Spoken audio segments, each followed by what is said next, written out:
In this video, we're going to look at exceptions in Python. Exceptions are error conditions that occur during the execution of a program. Now, some examples of exceptions are invalid user input, or attempting to read a file that does not exist, or accessing an invalid URL, or something more like a programmer error, such as accessing an invalid index within a list. Now, exceptions are different from syntax errors. So let's look at an example here. So suppose you have a print statement, you're printing a string, and then there's a missing quote. So this is the type of error that can be detected by processing the Python code. So in that respect, this is a syntax error. This does not require us to execute the statement to determine that there is an error. This can be done ahead of time. So this is an example of a syntax error. So anytime we have essentially malformed Python expression, that's an example of a syntax error. So I just want to point out the differences between exceptions and syntax errors. So going back to exceptions, so let's look at an example of an exception that's caused by invalid user input. So let's suppose we have input statement here. We ask the user to input a whole number, and which gives us back a string, and then we use int to convert that string to an integer. Now let's suppose the user were to input a string that cannot be correctly converted to an integer, such as 3.5. So what happens is that int will cause an exception to occur, and the type of exception that occurs is a value error. So this is again caused by int being unable to correctly treat the string 3.5 as an integer. Now another example is with file input. So let's suppose we try to open a file for reading, and the file just happens not to exist.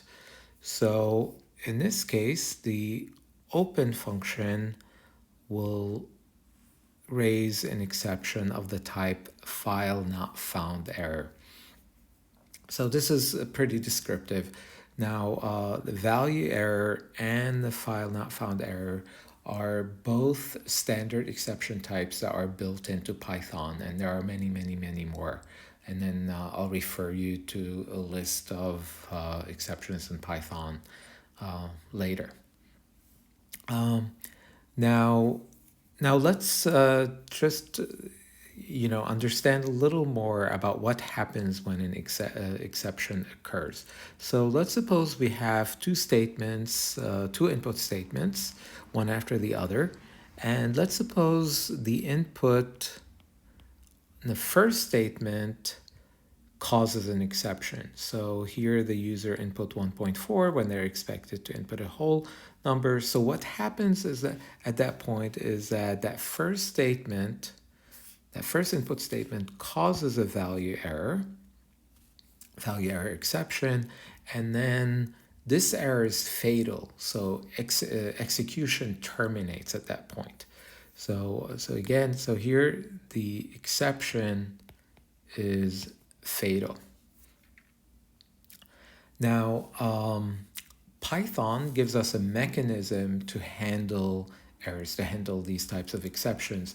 And the main constructs it gives us are two types of blocks. The first is a try block, and the second is except block, and those go hand in hand.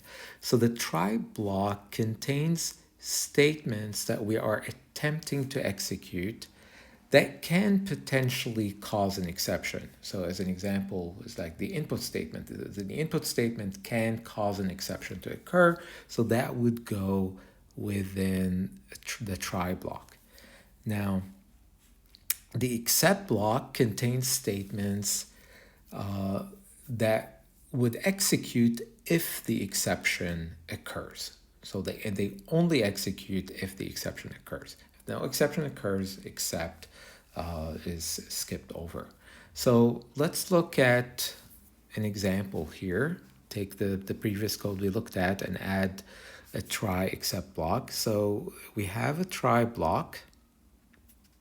And then here we're prompting the user to input a whole number, which we're storing in num, and then we output it back to the user using a print statement.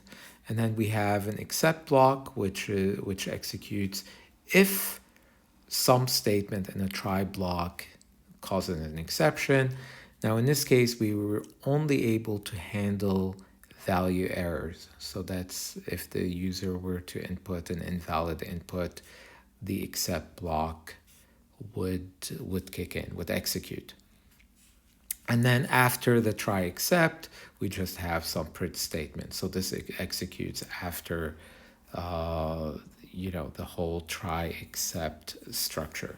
So now if the user were to input a valid input, such as 4, then what will happen is that this statement is okay, and then the next statement that would execute is a print statement, so we get the output over here. But now since there is no exception, then we're going to skip over the except block and then just execute the print statement that comes after. So that's over here. Okay, so now what happens if the user were to input an invalid input, such as 4.1? So here it's the exact same code, but the user input 4.1. So this statement over here, the first statement in the try block, caused an exception. And now what happens is that the rest of the try block, so that print statement here, does not execute. And what happens is that there's going to be a break in the flow of execution. We're going to jump to the except block. And because the exception that's caused in the try block is a value error, the statements in the except block will execute, and the only thing we'll do, we'll just tell the user that you did not input an integer. And beyond that point, we execute the statement over here, doing something else. So you see that over here, this output statement, this is from the except, and this is what came after. That's over here. Okay, so this is somewhat useful to the user in that we told them what was wrong, but the trouble is that it doesn't give them an opportunity to go back and fix their input. So the next thing we're going to look at is how to go about doing that. That is to give the user an opportunity to fix the error. Now to do that, we're going to use a while loop. And the condition of the while loop is conditioned on a Boolean variable not being true. So here we have this Boolean variable called valid input, and we're going to initially assume that the input is not valid. So valid input is false. So we're going to say as long as that the valid input is false, as long as we don't have a valid input, we're going to repeat the execution of the try except structures. So the try block prompts the user, has an input statement as before, and then we convert it to an integer. Now, if this were to execute correctly, if the user were to input a valid, a whole number, an integer, this will execute correctly, not causing an exception. And then what will happen is that valid input becomes true. So this executes as well. The except block we skip over because no exception occurred, and at that point we go back and the while loop terminates because valid input is true at this point. So this ensures that we keep prompting the user to input a whole number, and we keep repeating that until they input a valid input. And after the while loop, well, we could just go on and use the value of num as we probably would need to do. Okay, so I would encourage you to try this out with some valid inputs and see how it works for yourself. Now, the examples we've looked at previously in the try blocks we looked at have the potential to raise a single type of exception. Now, it's possible to have the statements in the try block cause several types of exceptions. So the question is, how do we deal with different types of exceptions? Well, as it turns out, this is pretty straightforward. So Python allows us to have multiple except statements where each except statement corresponds to a particular exception type. So so far we saw value error and file not found error. So each of these could be handled by a different except block. So the code that is inside each except block is specific to the type of exception we have. Now, we can also have just an except block that is generic, that essentially handles all types of exceptions. And the way we do that is just to have except block by itself, followed by a colon. So this means that irrespective of the type of exception that occurs in the try block, we're going to handle it. The except block will be able to handle it. Now, while this allows you to allows the program not to crash because we are handling the exception, the trouble is that the code in the except block cannot handle the specific type of exception in a meaningful way because it's just generic. It catches all exceptions, so we cannot act according to the type of error that occurred. So in general, this could be okay in certain instances, but generally it's not a very good practice. Now we've looked at cases where we want to use exceptions. Now, how about examples where an exception is not a good idea? Exception handling is not a good idea.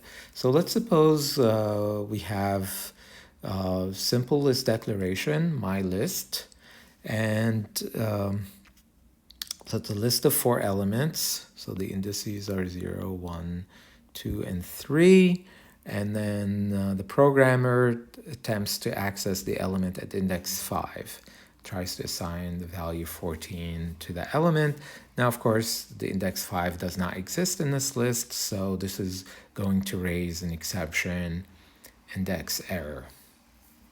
And it says, the list assignment index out of range, which makes sense. This is descriptive.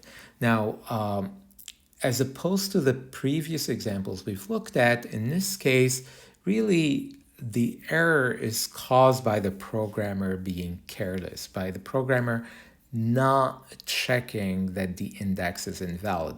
Whereas the case where the user input a value that's not valid, that's really outside the control of the programmer. The programmer could handle an invalid input, could deal with it, but they cannot force a user to input something that is valid, that is expected. So that's the main distinction between the previous examples where exception handling makes sense, and this example where it's really on the programmer to handle this, and exception handling would not be appropriate. So to use a try except block to handle something like that is not appropriate.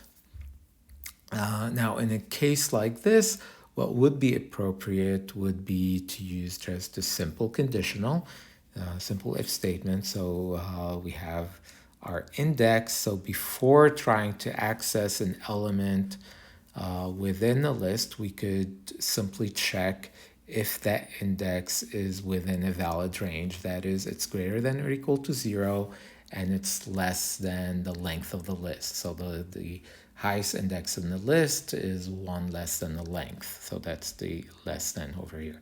So for a second, we're just going to pretend that negative indices don't exist in Python, which we know not to be the case. So let's just pretend for now that indices are positive, just for the sake of this example. So we could easily handle this with an if statement by checking if the index is within the range. And if it's not in the range, then we could print a statement or return some error code for our purposes to know that we've attempted to go outside the boundaries of the list. Now, this pretty much concludes our discussion of exceptions. There are other important topics in exception handling. We're not gonna go into them. So I just want to point them out. So in addition to the try except blocks, there are also the else and finally clauses. So those can be useful in certain circumstances, but for our intents and purposes, the try and except, you know, pretty much give us everything we need. And then perhaps as a more advanced topic, you could also look into creating your own custom exception classes as opposed to use just the classes that are defined within Python. So in a lot of cases, that makes sense to create your own exception classes. Now, if you're interested in seeing all the built-in exception types in Python, you could look at the official Python documentation at that link. And with that, I'm going to conclude. So thank you for listening, and until next time.